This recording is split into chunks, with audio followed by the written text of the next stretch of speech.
जय हिंद दोस्तों, स्वागत है आप सभी का यूपीएससी समाधान एंड रिसर्च प्लेटफॉर्म पर।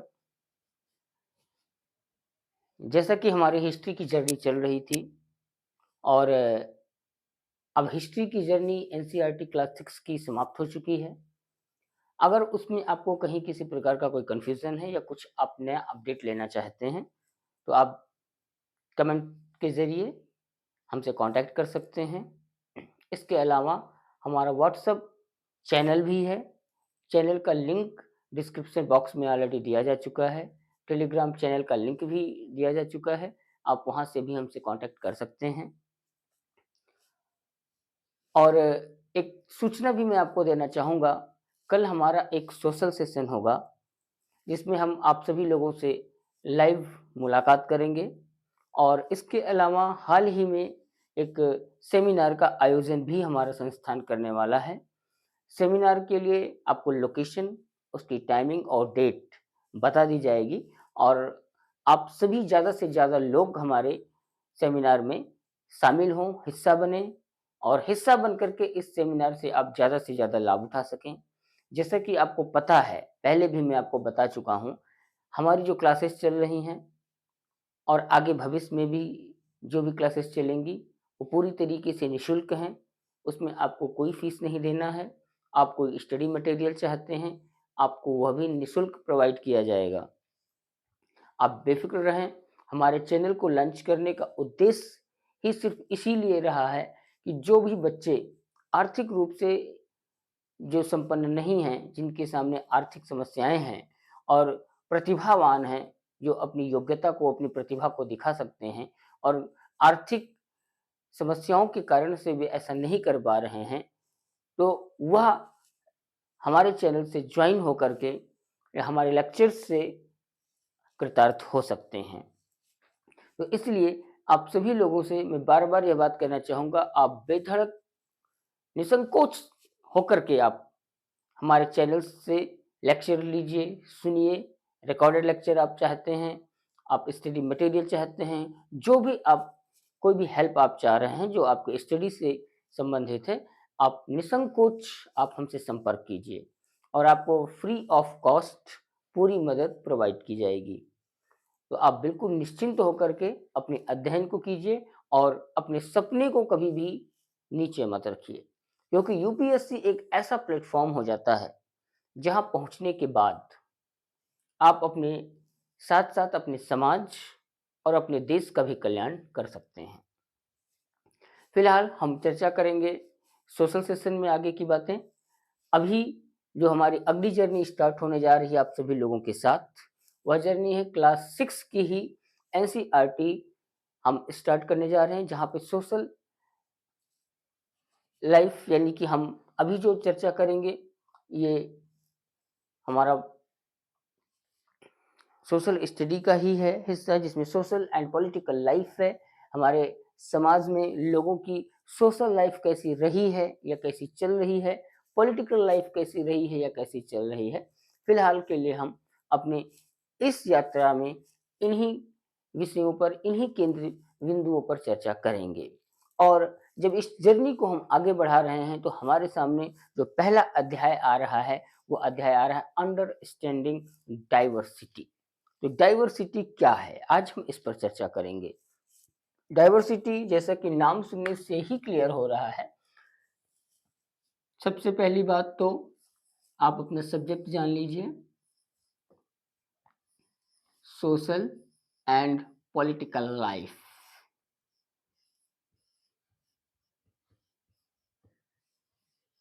Political life,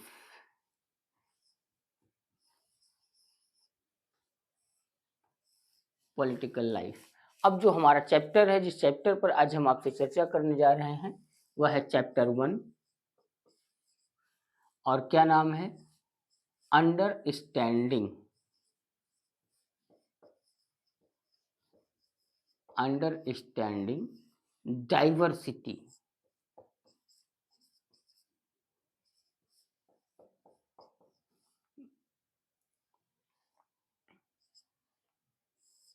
understanding diversity. तो डाइवर्सिटी क्या है? आप इसको हिंदी से समझिए। डाइवर्सिटी का मतलब होता है क्या? विभिन्नताएँ या भिन्नताएँ। तो भारत जो है वो इतना विशाल देश है, इतना विशाल देश है, जिसने सिर्फ़ अपने आप को नहीं, बल्कि पूरी दुनिया को पाला है, पोषा है, उसका भरण-पोषण किया है। भारत एक ऐसा देश है। भारत ने दुनिया को एक नई सभ्यता दी है। तो जो डाइवर्सिटी की जब हम बात करते हैं, भिन्नताओं की बात करते हैं, विभिन्नताओं की बात करते हैं, तो भारत में आपको यह सबसे अधिक देखने को मिलता है, जिस पर नेहरू जी ने अपनी एक पुस्तक भी लिखी है, diversity and unity in India. तो जो डाइवर्सिटी होते हुए भी भारत के अंदर जो एक यूनिटी बनी हुई है, जो एकता बनी हुई है, इसी के ऊपर उन्होंने चर्चा की है, इस पर ही उन्होंने लिखा है। तो कुछ इसी प्रकार से आज हम चर्चा करने जा रहे हैं अपने इस चैप्टर में। तो हमारा विषय क्या है? डाइवर्सिटी, भिन्नताएँ। जब आप भारत को देखते हैं, भारत को जब आप समझने की कोशिश करते हैं, तो भारत जो है विविधताओं से भरा हुआ एक देश है, जहाँ पर आप देखते हैं भाषा। पहली भिन्नता क्या है? भाषा। भारत इतना विशाल देश, अब देखिए यहाँ पे कितनी सारी भाषाएँ बोली जाती हैं। हिंदी, अंग्रेजी, तमिल, तेलुगु, कन्नड़, मलयालम, पंजाबी, बंगाली, गुजराती, कोंकणी, बहुत सारी भाषाएँ बोली जाती हैं और इनमें भी बहुत सारी बोलियों का जन्म हुआ है। बोलियाँ भी बोली जाती हैं। बोलियों में अगर हम आपसे चर्चा करें, तो हमारे सामने क्या आती है? अवधी, भोजपुरी, ब्रज, रुहेलखंडी, बुंदेलखंडी, इस प्रकार से पंजाबी की भी अन्य कई भाषाएँ हैं, जिसमें सिंधी भी आती है, फिर मुल्तानी भी आती है। तो यह जो हमारे भाषा का जो क्षेत्र है, वह इतना विशाल है कि भाषाओं में भी उपभाषाओं का जन्म हो चुका है। तो इस प्रकार से जब हम भाषा की बात करते हैं, तो भाषा ही भारत में बहुत ही सारे तरह की हैं, जिसमें उदाहरण स्वरूप आप देख लीजिए तमिल, तेलुगु, कन्नड़,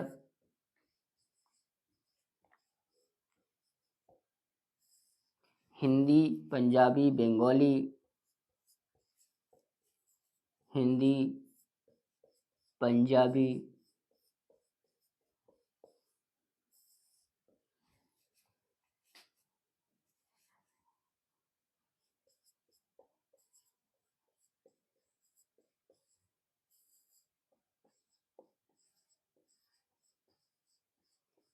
गुजराती आदि।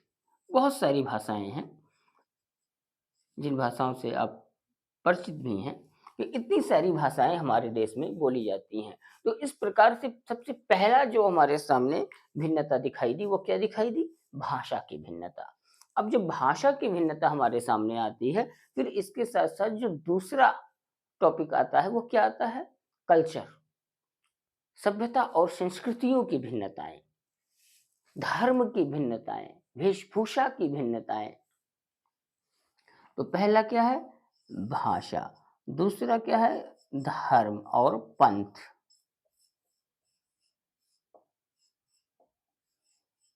धर्म एवं पंथ। अब जब हम धर्म और पंथ की बात करते हैं, तो हमारे सामने आप देखिए भारत में कितने सारे धर्मों के लोग रह रहे हैं। हिंदू, मुस्लिम, सिख, ईसाई, बौद्ध, जैन, पारसी, तो धर्मों की भिन्नताएँ। हिंदू, मुस्लिम,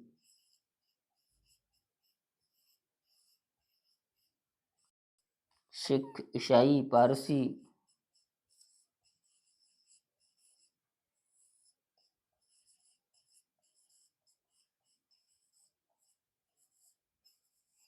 आदि। बहुत सारे धर्म हमारे देश में और पंथ।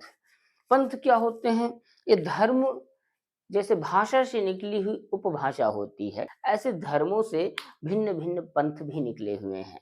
जैसे वहाबी पंथ एक है, धर्म भी उसे कभी-कभी कह दिया जाता है। उदाहरण स्वरूप अगर आप देखेंगे तो वहाबी लोगों की जो टेंपल है, वो आपको दिल्ली में देखने को मिलेगी लोटस टेंपल, जो वहाबी धर्म लोगों की। तो इस प्रकार धर्म के साथ पंथ भी जो है बहुत सारे निकले हुए हैं। हमारा जो भारत के बाद दूसरा भिन्नता का स्तर देखने को मिलता है, तो वह एवं पंथों में देखने को मिलता है।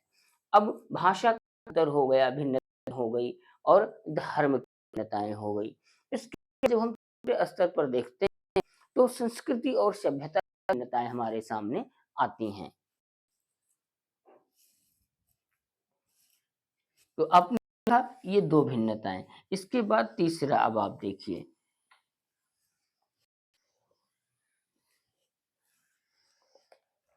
जब आप तीसरी भिन्नताएँ देखते हैं, तो आपको क्या दिखाई देती हैं? रीति-रिवाज और परंपरा। रीति-रिवाज एवं परंपराएँ।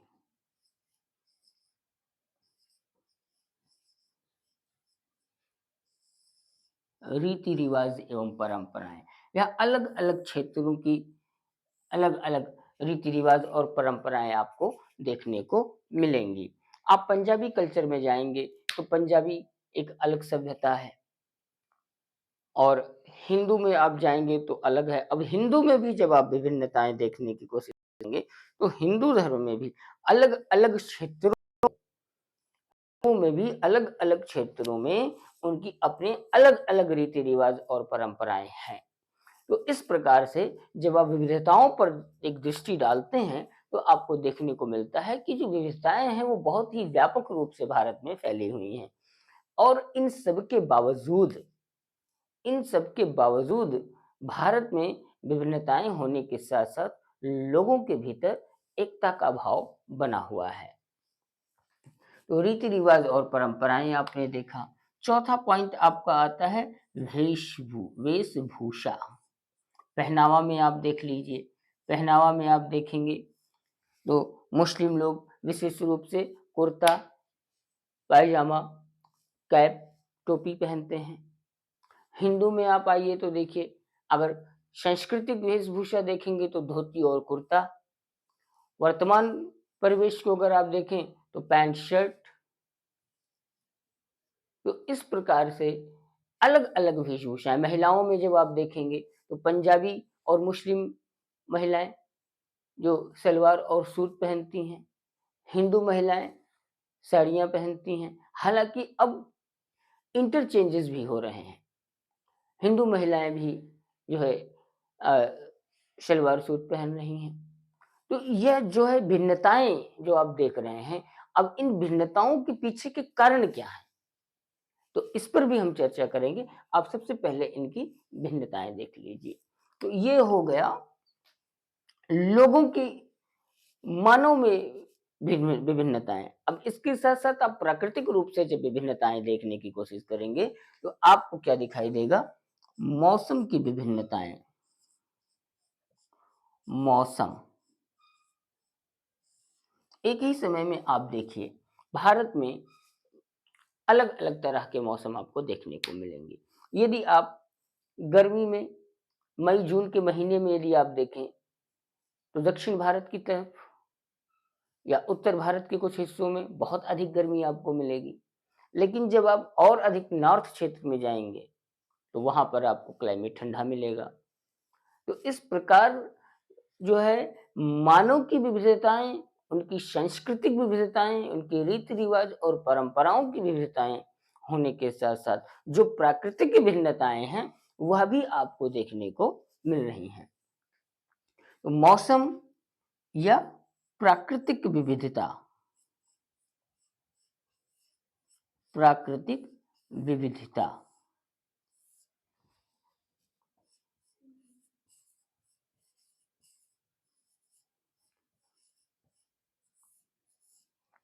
प्राकृतिक विविधता। इस प्रकार अब आप जो देखा आपने जो समझा, वह यह समझ में आता है, इन सभी को अध्ययन करने पर हमारे समाज में, हमारे सामने जो निचोड़ निकल कर के आता है, वह निचोड़ यह निकल कर के आता है कि हमारी रीति-रिवाज, हमारी परंपराएँ, हमारी संस्कृतियाँ, हमारी सभ्यताएँ, इन विविधताओं के होने के साथ-साथ जो प्राकृतिक विविधता है, वह भी एक बहुत ही बड़े लेवल पर है, बहुत ही व्यापक पैमाने पर देखने को मिलती है। ये उदाहरण जैसा मैंने अभी आपको बताया, आप केरल में देखिए मई और जून के महीने में काफ़ी गर्म मौसम होता है। सेम टाइम आप लद्दाख की तरफ देखिए, तो लद्दाख का भी जो है तो मौसम ठंडा आपको दिखाई देगा। कोल्ड डेज़र्ट है लद्दाख का एरिया। इस प्रकार एक ही देश में 2 अलग-अलग स्थानों पर एक ही समय पे 2 अलग-अलग मौसम आपको देखने को मिलते हैं। तो यह जो विविधताएँ हैं, यह विविधताएँ भारत में किस प्रकार से बनी और इन विविधताओं को लेकर के जो भारतीय लोग हैं, किस प्रकार से अपने आप को ढाल पाए। तो हम जब इस पे चर्चा कर रहे हैं, तो इस पे चर्चा करते समय हमारे सामने जो एक दृष्टि उभर करके जो विज़न जो क्लियर होता है हमारे सामने, वो यह क्लियर होता है, जब मानव एक स्थान से दूसरे स्थान पर वो माइग्रेट करता है, किसी भी कारण से उसने माइग्रेट किया हो। माइग्रेट करने का मतलब क्या? उसने प्रवास किया। उदाहरण स्वरूप आप मान लीजिए एक व्यक्ति जो उत्तर प्रदेश या बिहार से, वह अपने रोज़ी-रोटी की तलाश के लिए वह मुंबई या लुधियाना जो है पंजाब क्षेत्र हो गया, ऐसे स्थान पर या दक्षिण भारत में बेंगलुरु जो औद्योगिक क्षेत्र है, इंडस्ट्रियल एरिया, ऐसे क्षेत्रों पर जब वो प्रवास के लिए जाता है अपनी रोज़ी-रोटी की तलाश में, वहाँ पर वह लंबे समय तक ठहर गया, बस गया, तो बसने के बाद क्या होता है? बसने के बाद क्या कि जो वहाँ के जो क्षेत्रीय जो प्रभाव हैं, वह उसके ऊपर धीरे-धीरे, धीरे-धीरे हावी होने लगते हैं। अब इस प्रकार जो सभ्यताएँ, संस्कृतियाँ, रीति-रिवाज और परंपराओं को लेकर के वह व्यक्ति अपने स्थान से इन दूसरे स्थान पर पहुँचता है, तो इसके द्वारा जो इसकी संस्कृतियाँ और सभ्यताएँ हैं, वह दूसरों तक पहुँचाई जाती हैं और जो वहाँ की क्षेत्रीय संस्कृतियाँ, सभ्यताएँ हैं, वह उसके ऊपर धीरे-धीरे, धीरे-धीरे हावी होना शुरू कर देती हैं। और यह परिवर्तन आपको तत्काल रूप में नहीं दिखाई देता है। यह आपको कब दिखाई देता है? जब 1 पीढ़ी, 2 पीढ़ी के का समय गुज़र जाता है, तब आपको दिखाई देता है कि किस प्रकार से एक बिहारी संस्कृति के ऊपर मराठी संस्कृति का प्रभाव हमारे सामने दिखने को मिलता है। या एक कन्नड़ संस्कृति, मलयाली संस्कृति के ऊपर पंजाबी संस्कृति का प्रभाव देखने को मिलता है। तो क्यों देखने को मिलता है? उसका कारण यही है। जिसमें सबसे पहली बात जो होती है, सबसे पहली बात क्या कि जो मेजॉरिटी में होगा, उस वह चीज़ जल्दी हावी होती है। आप अकेले आप अकेले एक स्थान से दूसरे स्थान पर गए हैं, तो संभवतः आपकी जो सभ्यताएँ हैं, संस्कृतियाँ हैं या रीति-रिवाज़ हैं, उनको उस दूसरे स्थान पर लोग फ़ॉलो ना करें। परंतु वहाँ की जो परिवेश है, जो उनकी सभ्यताएँ, संस्कृतियाँ और रीति-रिवाज़ हैं, आपको उन्हें फ़ॉलो करना पड़ेगा। फ़ॉलो क्यों करना पड़ता है? क्योंकि जो कहा जाता है ना एकता में बल, या जो मेजॉरिटी है, मेजॉरिटी की बात को मानना। तो यहाँ पे मेजॉरिटी की बात नहीं, यहाँ पर मेजॉरिटी हर एक चीज़ में देखी जाती है। मेजॉरिटी सभ्यताओं में देखी जाती है। जिस सभ्यता की मेजॉरिटी ज़्यादा है, उस सभ्यता की छाप सबसे पहले पड़ती है। तो इस प्रकार आप उदाहरण स्वरूप आप देखिए, एक छोटा-सा आपके सामने हम उदाहरण देते हैं, वह उदाहरण क्या है? आप देखिए छठ पूजा, जो पहले कभी बिहार तक ही सीमित थी। आज वह लगभग पूरे उत्तर भारत और यहाँ तक कि मुंबई और कुछ दक्षिण भारत के भी क्षेत्रों में मनाया जाने लगा है। तो यह त्योहार पहले बिहार तक सीमित था। बिहार से यह इन क्षेत्रों तक कैसे पहुँचा? अब इसको समझिए। तो यह जो विविधता आप देख रहे हैं, एक मराठी भी अब छठ पूजा को मना रहा है, एक पंजाबी भी छठ पूजा को मना रहा है, तो यही है विविधताएँ। एक स्थान से दूसरे स्थान पर जब एक संस्कृतियाँ, एक सभ्यताएँ वह प्रवास के दौरान जब अपनी यात्रा को पूरा करती हैं और उसकी छाप, उसका प्रभाव अन्य लोगों पर पड़ता है, तो इस प्रकार आप अपनी संस्कृति और सभ्यताओं को तो आप संजोए हैं, वह तो आपके साथ यात्रा कर रही हैं। उसके साथ-साथ जब दूसरी संस्कृतियाँ और सभ्यताएँ आपके साथ मिक्स होती हैं, तो उनका उनको भी लेकर के आप आगे बढ़ते हैं। तो अब अभी तक आप एक संस्कृति या एक रीति-रिवाज और परंपरा को लेकर आगे बढ़ रहे थे। अब एक के साथ-साथ आप दूसरी भी सभ्यता और संस्कृति को लेकर आगे बढ़ने लगे। तो यह तो विविधताएँ जो हैं, वह आपके साथ चलना प्रारंभ कर देती हैं। यह होती है विविधता, इसको हम कहते हैं डाइवर्सिटी। अब इसके साथ-साथ और भी आपको बहुत कुछ देखने को मिलेगा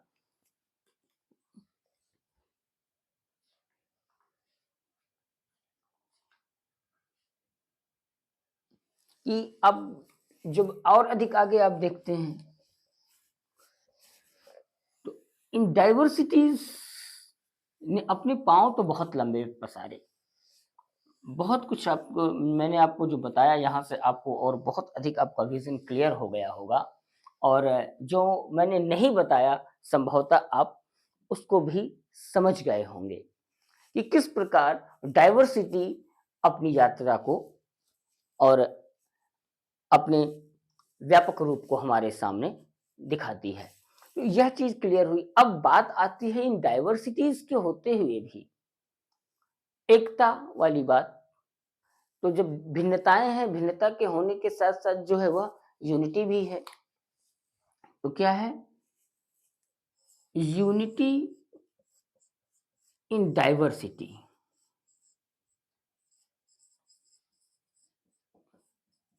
विभिन्नता में एकता।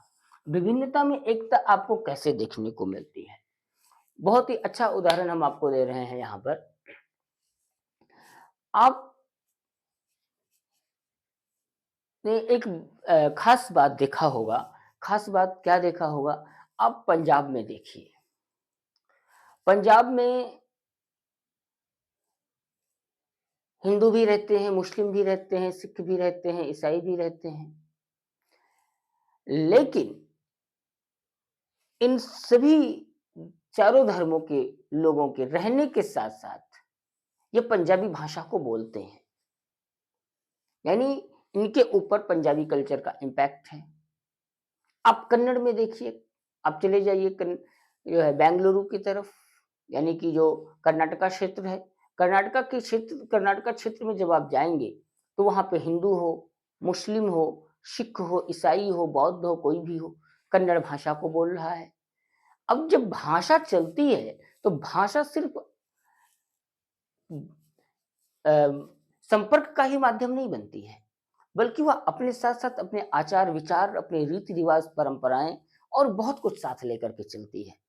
तो कन्नड़ बोलने वाला जो व्यक्ति है, भले ही वो मुस्लिम है, भले ही वह सिख है या जैन है या बौद्ध है, तो अब उसके ऊपर जो छाप पड़ेगा वो अपने बौद्धिज़्म, अगर बौद्धिस्ट है तो बौद्धिज़्म के साथ-साथ कन्नड़ की संस्कृति और सभ्यताओं की भी छाप पड़ेगी। मुस्लिम है तो अपने इस्लाम की सभ्यता के साथ-साथ उसके ऊपर कन्नड़ सभ्यता की भी छाप पड़ेगी। हिंदू है तो भी उसकी छाप पड़ेगी। तो इस प्रकार भारत में जो विभिन्नताएँ हैं, जो डाइवर्सिटीज़ है, वह डाइवर्सिटी होते हुए भी अपने आप में एक हो जाता है। जैसे उदाहरण स्वरूप आप ये कह लें कि यह एक माला है, मनकों की। ये जो माला आप देख रहे हैं, अब ये माला क्या है? इस माला का नाम है डाइवर्सिटी।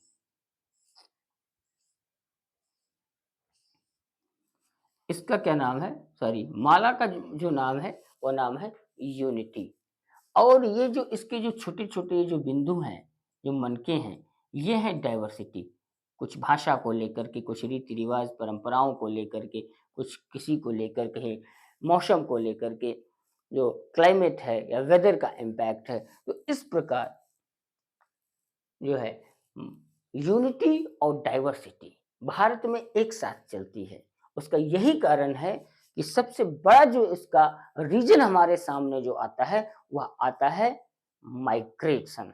अगर माइग्रेशन नहीं होगा, तो इसका दायरा सीमित हो जाएगा। उदाहरण स्वरूप आप मान लीजिए एक पर्टिकुलर क्षेत्र के लोग अपने क्षेत्र को छोड़ करके उससे बाहर नहीं निकलते हैं, तो क्या होगा? या उनके क्षेत्र में बाहर के क्षेत्रों का प्रवास नहीं होता है, बाहर के लोग नहीं आते हैं, तो वह अपनी सभ्यता और संस्कृति में सिमटे हुए रहेंगे। ना तो उनकी सभ्यता और संस्कृतियों रीति रिवाजों की छाप अन्य पर जाएगी, ना अन्य की उन पर आएगी। वहां पर सिर्फ एक रीति रिवाज, एक धर्म, एक परंपरा चलती रहेगी। लेकिन जैसे ही दूसरों के साथ, दूसरे समाज के साथ, दूसरी कम्युनिटी के साथ इनका संपर्क होता है, वहां तुरंत एक के साथ-साथ दूसरी एक दूसरे के साथ कनेक्ट हो जाती हैं। तो इस प्रकार वो डाइवर्सिटी, विभिन्नता, विविध होते हुए भी वह एक दूसरे के साथ जुड़ जाते हैं। और इसके पीछे जो अभी मैंने एक आपको उदाहरण दिया, रोजगार, रोजी-रोटी की तलाश। सेम यही चीज़ भारत में बहुत पहले से क्यों हुआ? भारत में हज़ारों वर्ष पूर्व से विदेशी आक्रमणकारियों का आना, विदेशी व्यापारियों का आना लगा रहा। भारत के लोगों का व्यापार विदेशों के साथ होना होना बना रहा। तो ये जो आदान-प्रदान की स्थिति रही, आदान-प्रदान की स्थिति ने विविधताओं को जन्म दिया। एक प्लेस से दूसरे प्लेस पर आना और जाना, व्यापार के लिए, नौकरी की तलाश के लिए। तो यही चीज़ आप देखते हैं, आज भारत में अंग्रेजी कहाँ से आई? भारत में अंग्रेजी आने का क्या कारण? तो ब्रिटिशर्स जो व्यापार के उद्देश्य से भारत आए, वो अब वो आए, उनके साथ उनकी भाषा आई। भाषा आई तो भाषा के साथ उनका कल्चर आया। अब हम देखते हैं भारतीय परिवेश में हमारी भारतीय संस्कृति भी हमारे साथ चल रही है। साथ-साथ हमारे ऊपर वेस्टर्न जो पश्चिमी पाश्चात्य सभ्यता है, उसका भी छाप देखने को मिल रहा है। तो इस प्रकार भारत विविध होते हुए भी, विविधता को अपने भीतर समाये हुए होते हुए भी वह एकता को प्रदर्शित करता है। तो इस प्रकार जो भारत है वह विविध भी है और विविध होते हुए भी वह विविधताओं को समेटे हुए एक भी है। तो आप यहाँ पर देख रहे हैं कि ये जो मनके हैं, ये विविधता के मनके हैं और यह जो माला हमें संपूर्ण रूप से दिख रही है, यह है यूनिटी की माला। तो यूनिटी की माला में विविधता के मनके जुड़े हुए हैं। तो अब ये आपके सामने क्लियर हो गया होगा कि डाइवर्सिटी क्या है। आज के लिए हम सोशल एंड पॉलिटिकल लाइफ के चैप्टर 1 अंडरस्टैंडिंग डाइवर्सिटी को समाप्त कर रहे हैं। हम नेक्स्ट क्लास में नेक्स्ट चैप्टर के साथ आपसे मिलेंगे। तब तक के लिए आप मस्त रहें, व्यस्त रहें, अपने स्टडी को कंटिन्यू रखें। और एक बात का मुझे बहुत खेद है, शारीरिक अस्वस्थता के कारण आपकी क्लासेस 2 दिन 4 दिन मिस हो गई, नहीं हो पाई। फिलहाल हम उम्मीद करते हैं आपकी क्लास अब कंटिन्यू चलती रहे। हमारा आपका ज्ञान का आदान-प्रदान फिलहाल आदान तो नहीं हो पा रहा है, मगर प्रदान आप तक हो रहा है। ये सिलसिला हमारा बना रहे। फिर मिलते हैं अगली क्लास में। जय हिंद दोस्तों।